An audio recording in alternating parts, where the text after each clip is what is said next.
चलिए देखिए, अब इसी में हायर ऑर्डर डेरिवेटिव बताते हैं, समझेंगे। हायर ऑर्डर डेरिवेटिव क्या होता है? अभी तक कोई फंक्शन जैसे y होता था ना, तो हम इसको एक बार डिफरेंशिएट करते थे और क्या निकालते थे, dy/dx। इसको बोलते हैं फर्स्ट ऑर्डर डेरिवेटिव। क्या बोलते हैं इसको? First order derivative. ऐसा समझो जैसे y इक्वल टू है 3x³। ये मैंने किया differentiation of y with respect to x, d/dx of 3x³। 3 बाहर है, d/dx ऑफ x³। x³ का डेरिवेटिव हो गया 3x², ये बन गया 9x²। ये हुआ फर्स्ट ऑर्डर डेरिवेटिव। करे कराए को मैंने दोबारा डिफरेंशिएट कर दिया। लो, d/dx ऑफ dy/dx, 9 तो बाहर रहेगा, d/dx ऑफ x²। तो देखिए ये लिखे जाएगा d²y/dx²। इसको बोलते हैं सेकेंड ऑर्डर डेरिवेटिव। और अगर ये y है तो हम इसको y2 लिख सकते हैं और इसको लिख सकते हैं y1, ठीक है ना। तो ये कितना आएगा, 9 तो बाहर है, x² का डेरिवेटिव 2x, मतलब 18x हो गया। इसी को अगर मैं तीसरी बार डिफरेंशिएट कर दूं करे कराए को, तो ये कहलाएगा थर्ड ऑर्डर डेरिवेटिव। क्या कहलाएगा ये?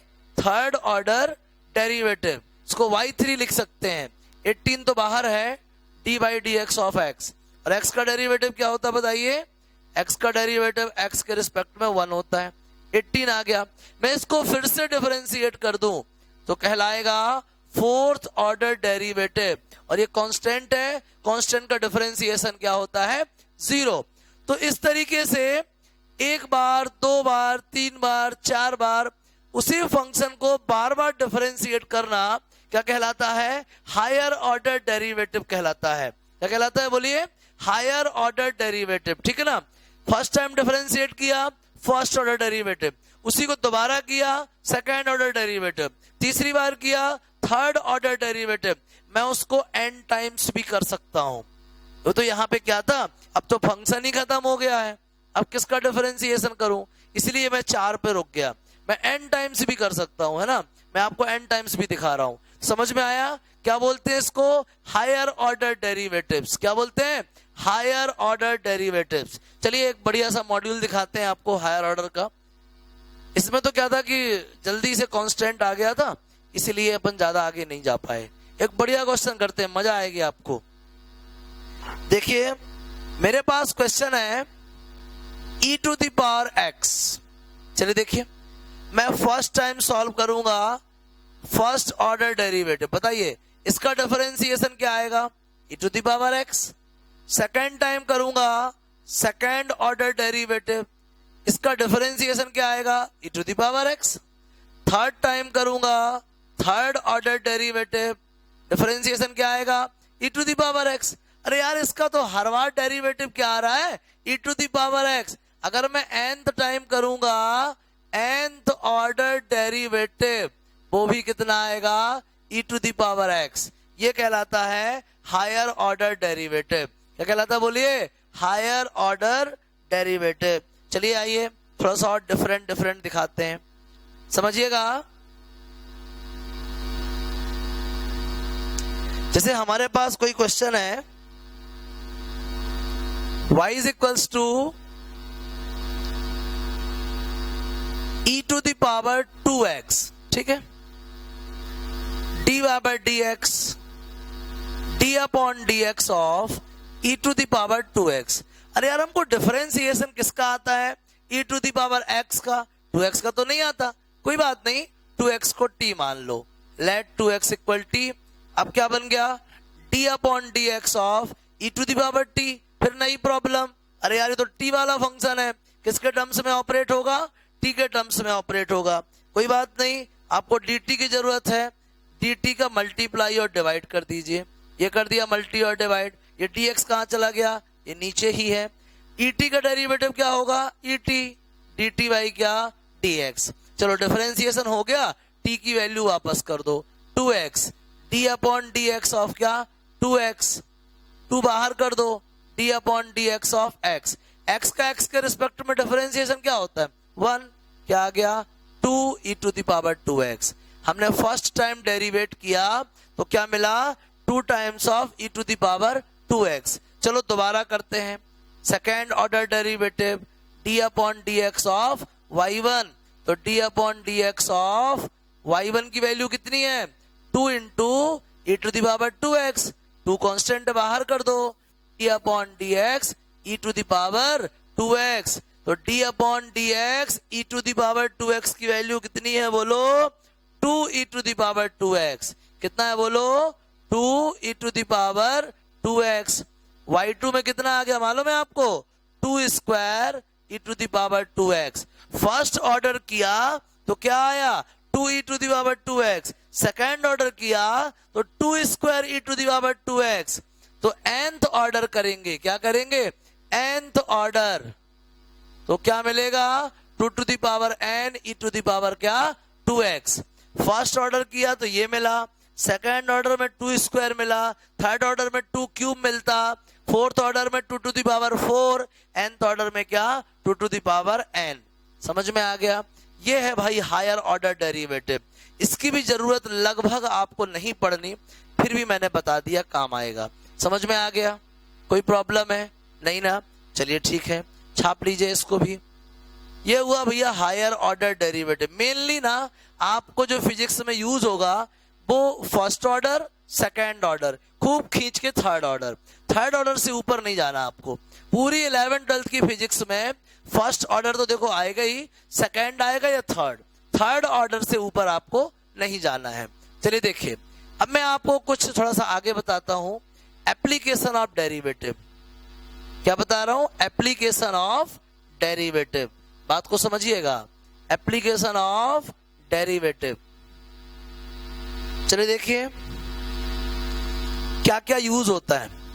देखो डिफरेंशिएशन क्या है, rate of change in a function with respect to the independent variable. Differentiation का नाम क्या है, रेट। भाई हम dy बाई dx को क्या बोलते हैं, rate of change in y with respect to x। Differentiation of y with respect to x को क्या बोलते हैं, rate of change in y with respect to x। मतलब रेट मेजर करने के लिए डिफरेंशिएशन का यूज होता है। मतलब डिफरेंशिएशन क्या है, रेट मेजरर है। क्या है, रेट मेजरर। आया समझ में। दूसरा, वेलोसिटी का फॉर्मूला होता है differentiation of position with respect to time, rate of change in position with respect to time. Acceleration का फॉर्मूला होता है rate of change in velocity with respect to time. Force का फॉर्मूला होता है rate of change in momentum with respect to time.